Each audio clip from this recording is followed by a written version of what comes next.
Question number 1, what kind of fish do I use in the system? I use tilapia, blue tilapia, and white tilapia, and I have a hybrid between the two that I have bred.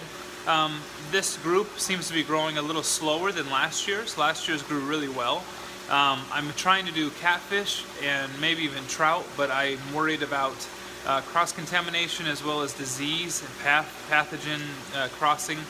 I just don't want to ruin a good thing that's working, so I'm being fairly cautious. A question that I get quite often is, how long does it take from hatching all the way to dinner plate size?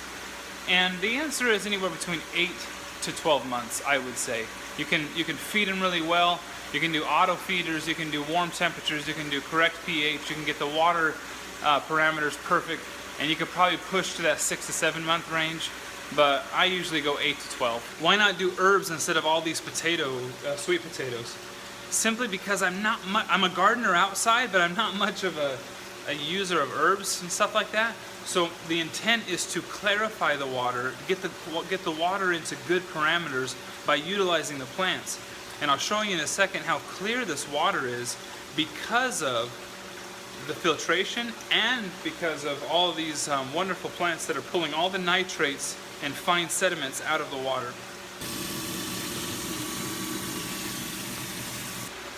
Can you explain how the water flow works within your system?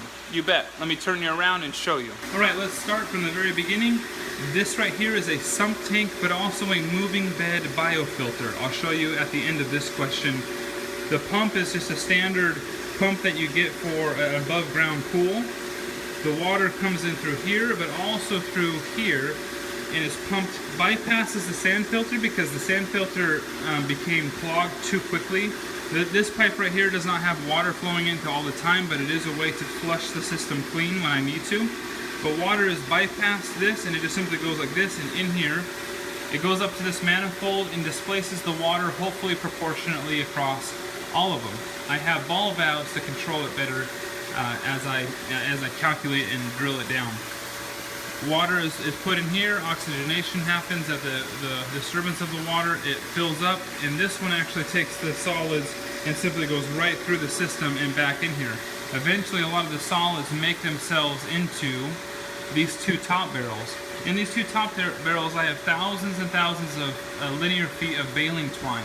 The water is pushed to the bottom, it elevates the water through and hits two standpipes.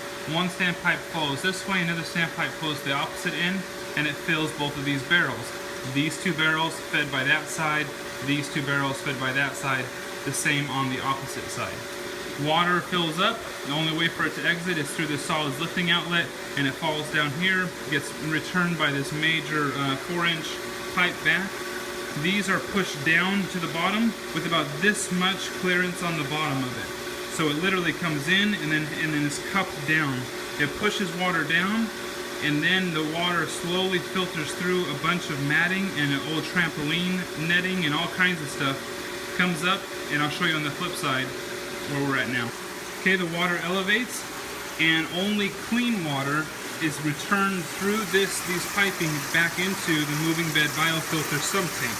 As you can see, these things were perfectly white before, but now that they're heavily colonized by all kinds of bacteria, the bacteria is further taking ammonia to nitrite, nitrite to nitrate. Nitrate gets pulled out by plants and by water changes. I have some coral in here to help with the pH. It is breaking down quickly, so I know that it's doing something. And like I said, there's just lots of filter matting. This right here, these tiles are meant to weigh it down, to push it below the pipes to make sure there's no clogging that takes place, as well as the water bubbles through here, it kind of rolls over like a gold sieve almost. It rolls over and it collects any fine sediments that make it across here onto that, to avoid it getting over here. Then it just simply starts to cycle all over. I broke this accidentally, but let me tell you, this right here is so simple, but it ended up being one of the most important things I discovered. If I want to control the overall flow of the whole system, I must control how much goes directly back into the sump tank. And so as I control this and how much water gets pushed back in there, I more easily can maintain a proper height on this barrel by this control mechanism. Yeah, there you go. That's how the water flows in the system. The final and fifth question of this 5 and 5 is, which one works better? Round barrels or square fish tanks? Which one works better for solids lifting outlets?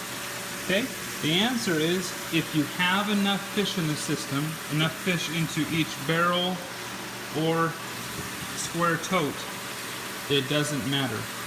Fish are so important to constantly stir up the bottom sediments, and eventually the bottom sediments make themselves all the way here and up and out of the system. So in my experience, it doesn't matter if it's round or square as long as you have enough fish in the system. As you can see, we're starting to get some growth finally on the new sweet potatoes that I put onto the system here.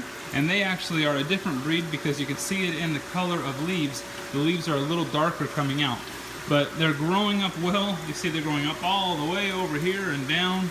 Look at them, those are growing really well up there.